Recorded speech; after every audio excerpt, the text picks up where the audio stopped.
Kadang saya berjemput Yang Berhormat pokok sana. Tapi saya ingat Datuk Ketua, dulu ada satu ruling dibuat oleh speaker. Bila kita kena pakai mask, tapi bila berucap boleh buka. Memang ini memberikan kesihatan kepada tubuh kita yang berucap. Ini sangat berbahaya bagi saya dari sudut diri seorang yang berucap itu. Kerana dia tidak boleh, pernafasan dia terlalu semput. Tak apa, teruskan pokok sana. Tuan Speaker, saya setuju kerana kalau orang yang membahas itu sesak nafas akibat memakai, menyebabkan beliau tidak cukup bernafas, menyebabkan beliau juga pingsan, boleh juga menyebabkan masalah. Tolong pertimbangkan. Terima kasih Datuk Yang di-Pertua. 12 kali Malaysia merancang. Kita masih lagi berdepan dengan masalah kemiskinan luar bandar dan kini dengan kemiskinan bandar. 12 kali Malaysia merancang, kita berhadapan dengan masalah bumi putera terpinggir. 12 kali kita merancang, kita masih lagi berbincang isu masalah pemilikan share bumi putera, Melayu bumi putera masih jauh ketinggalan. Dan 12 kali kita merancang, hari ini RMK 12, sekali lagi kita masukkan ke dalam RMK 12 ini isu-isu yang berkaitan dengan apa yang saya sebutkan tadi. Di manakah kesilapan ini sehingga seolah-olahnya kita melihat bahawa satu kegagalan kepada rancangan-rancangan Malaysia yang 11 kali yang telah pun berlalu sehingga sekarang kita masih lagi tidak dapat nak mengatasi masalah ini. Jadi saya nak dapatkan penjelasan daripada pihak kerajaan sejauh manakah kita membuat satu kajian semula terhadap rancangan-rancangan yang telah pun kita laksanakan ini. Di mana kegagalan-kegagalan terhadap isu-isu yang saya sebutkan tadi? Apakah kita hanya melihat kepada dari sudut projek semata-mata, kita hanya melihat pada ukuran RM semata-mata, ataupun apa yang perkara yang telah pun ditemui selama ini? Sebab bagi saya bahawa saya tidak mahu nanti kita mengulangi perkara yang sama pada RMK yang ke-13. 12 kali Malaysia merancang, kita masih dihantui oleh isu integriti. Integriti sangat membebankan negara kita. Dan ini memberikan sesuatu yang sangat merugikan dari sudut implikasi keuangan. Kerana isu-isu integriti ini akhirnya membawa kepada persoalan-persoalan penyalahgunaan kuasa, soal rasuah dan sebagainya. Contoh saya nak sebut, tuan-tuan, bahawa yang di-Pertua, menjelang kita membentang projek menjelang kita membentang RMK 12 ini, dalam sepanjang negara berada dalam keadaan darurat, dalam lingkungan darurat ini, saya agak heran sehingga 60 projek telah diluluskan secara runding terus di bawah Kementerian Keuangan, yang membabitkan nilai projek itu antara 15 hingga 400 juta ringgit Malaysia. Apabila saya bertanya kepada Kementerian Keuangan, dijawab bahawa kerana ia memerlukan kesegeraan pelaksanaan projek akibat penularan wabak COVID-19. Bagi saya bahawa projek jalan takkan perlu nak disegerakan sehingga tak ada nak buat open tender. Kita perlu buat runding terus. Sedangkan dia tidak ada kaitan dengan masalah COVID-19. Jadi ini bagi saya sesuatu yang sangat merugikan negara kita. Kerana saya dipahamkan bahawa kalau nak diukur dengan projek-projek yang dibuat oleh JKR, di bawah JKR, harganya akan lebih rendah daripada runding terus yang dibuat oleh Kementerian Keuangan, iaitu projek JKR ini di bawah open tender. Jadi saya nak mohon penjelasan, boleh tak senaraikan nama-nama 60 projek tersebut dan senaraikan syarikat-syarikat kontraktor yang telah pun diberikan kepada mereka untuk mengendalikan projek-projek tersebut. Sebab saya telah dipahamkan bahawa antara kontraktor-kontraktor yang dapat itu ialah kontraktor-kontraktor, contoh kontraktor elektrik, dia dapat buat projek jalan umpamanya. Maknanya ini kontraktor-kontraktor yang tidak mempunyai pengalaman dalam bidang-bidang kontrak yang diberikan kepada mereka.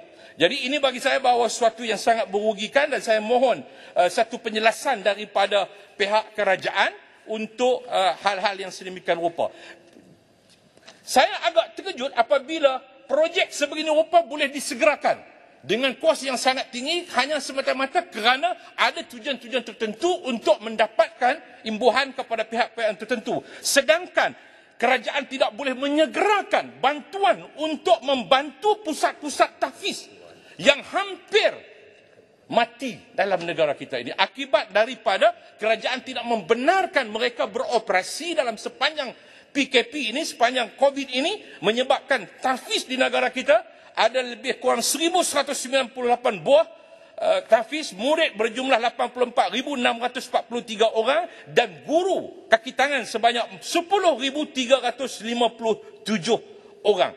Dan sekarang pusat-pusat tahfiz ini berhadapan dengan isu-isu masalah yang sangat berat. Sebahagian daripada mereka tidak dapat lagi membayar gaji kepada pekerja mereka dan ada yang hanya boleh bertahan dalam tempoh 3 bulan, ada yang terpaksa memberhentikan sepenuhnya kaki tangannya. Kerajaan sepatutnya menyegerakan bantuan untuk pusat-pusat tahfiz ini. Kalau kerajaan boleh membelanjakan dalam tempoh Perdana Menteri yang lalu untuk membaiki rumah kediaman rasmi Perdana Menteri dengan kos 38 juta, kenapa kita tidak boleh untuk membelanjakan kepada pusat tahfiz ini dengan satu jumlah yang munasabah untuk membantu mereka. Kerajaan Perdana Menteri yang ada sekarang ini, dulu sewaktu jadi Ketua Pembangkang pernah menyarankan supaya dongzong diharamkan. Tetapi kerajaan di bawah Perdana Menteri yang ada sekarang ini telah meluluskan bantuan 15 juta kepada sekolah persendirian Cina yang dibawa oleh memorandum yang dibawa oleh Dongzong itu sendiri. Saya tidak membantah memberikan peruntukan 15 juta kepada sekolah persendirian Cina. Tapi apa masalah untuk tidak memberikan bantuan kepada sekolah-sekolah tahfiz yang ada dalam negara kita ini? 1 minit, YB. Kita rumuskan. Baik. Datuk Yang di-Pertua, kemudian isu yang saya nak sebut juga ialah isu yang berkaitan dengan soal integriti. Saya nak minta kerajaan untuk membuat satu pemakluman, khususnya Perdana Menteri, Jabatan Perdana Menteri, iaitu isu pemindahan wang daripada Yadim kepada anak syarikat Yadim, iaitu lembaran Yadim Sendirian Berhad. Walaupun jumlah pemindahan ini tidaklah begitu besar seperti mana baiki rumah Perdana Menteri 38 juta, tetapi saya menjadi satu tanda soal apabila pemindahan ini untuk tujuan pinjaman mudah sebanyak 500,000 untuk pemilikan equity syarikat luar Nurfleet sebanyak 1 juta dan tambahan pelaburan modal share sebanyak 500,000. Ini bermakna bahawa 2 juta dipindahkan daripada akaun Yadim kepada anak syarikat, iaitu lembaran Yadim Sendirian Berhad. Jadi apa tujuan pelaburan tersebut tanpa ada satu dokumen, tanpa ada satu perjanjian yang jelas yang sepatutnya dimeteraikan antara Yadim dengan anak syarikat Yadim dan juga dengan syarikat Nurfleet ini. Ini bagi saya sesuatu yang sangat penting untuk kerajaan membuat satu siasatan tentang isu pemindahan wang Yadim kepada lembaran Yadim ini, kerana lembaran Yadim ini memang sudah menjadi perbualan banyak pihak. Minta sedikit lagi pada Yang Hormat, iaitu isu di mana syarikat lembaran Yadim ini menyewa sebuah rumah dengan memasukkan perabot yang berjumlah 22,000. Tujuannya disebutnya ialah untuk rumah tetamu. Tetapi yang saya heran, kenapa rumah tersebut diduduki oleh Yang di-Pertua Yadim, sedangkan Yang di-Pertua Yadim telah pun diberikan elan perumahan dan dia telah menerima elan perumahan. Dan kenapa syarikat lembaran Yadim ini menyewa sebuah rumah untuk jadikan tempat tinggal kepada Yang di-Pertua Yadim.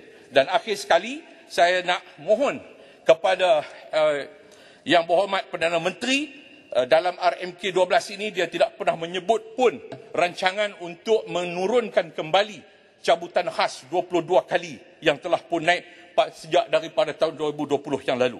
Jadi saya nak tanya, apakah relevan untuk 22 kali cabutan khas daripada 8 kali di zaman kerajaan Pakatan Harapan, kemudian dinaikkan 22 kali.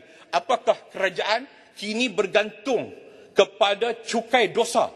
Nak menambahkan lagi cukai dosa? Dah duk berdosa dah, banyaklah judi duk dah. Jadi nak tambahkan lagi pendapatan negara kita ini bergantung kepada cukai dosa. Kemudian buat kebajikan. Jadi seolah buat dosa dulu, kemudian cuci dosa dengan kebajikan. Jadi Menteri Agama kena jawab, apakah ini satu ajaran baru, iaitu buat dosa kemudian cuci dosa dengan bantuan-bantuan kebajikan yang lain. Jadi sebab itu saya mohon kerana 22 kali ini bukan hanya 22 kali tetapi 22 kali kepada setiap syarikat.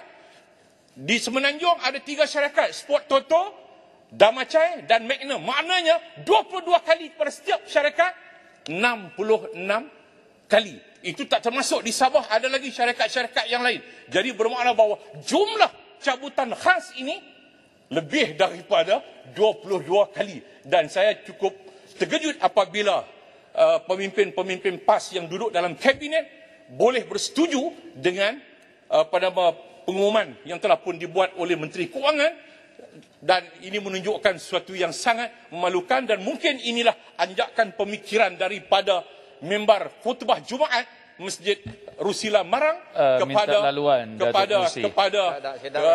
Putrajaya dengan kursi-kursi yang dipertua minta laluan. Pokok sudah habiskan. Dah 4 minit tambahan saya tak bagi. 4 minta laluan. Sebab sebut PAS banyak. Saya bagi laluan. Saya tak benarkan. Oh, dia tak bagi laluan. Tidak, saya bagi dah.